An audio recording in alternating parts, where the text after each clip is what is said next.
Every week we would have at least 1 or 2 people come through the door and this blows their mind.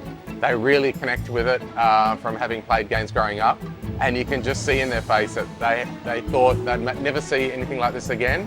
They haven't seen these games since their childhood, and it's really overwhelming.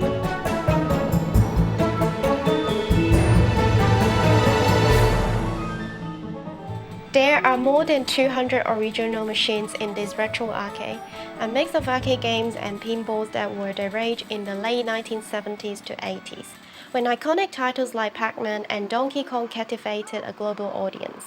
Their popularity declined as soon as home gaming consoles hit the market in the late 1990s. The games that were around either got trashed, sent to the trash heap, or ended up in people's storage sheds, private collections. So as we've gone around and bought machines from literally hundreds of people and hundreds of places, we find them in the most obscure states, obscure condition. Like these machines have been sitting 5, 10, 20 years untouched. So we have a lot of work to do when we bring a machine in. But again, there's a real sense of pride of getting that machine back operating to be enjoyed again in a public space like they were designed to be.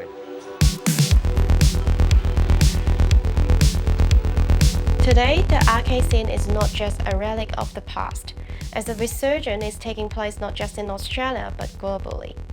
It is a thriving culture here at this arcade.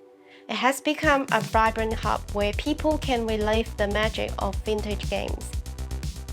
I think with retro games, there's certainly fueled by nostalgia. That's a strong driver for people who played them growing up. I guess those who connect and have the nostalgia for the games are in their 30s, 40s, 50s now.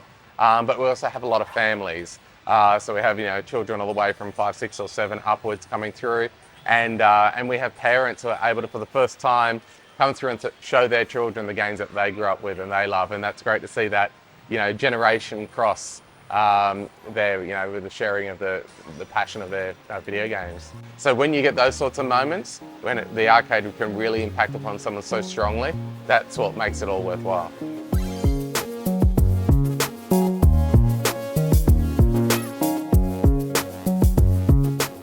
The heartwarming scenes of generations bonding over classic games reflects the enduring appeal of the arcade culture and signals that the wave of communal nostalgia is still growing. When gaming went into the home around the mid-90s, all of a sudden we started playing on our own on the couch or maybe having one friend over. But in the arcades, you went out and you socialised with people. So it's great to be able to bring that back as part of our community.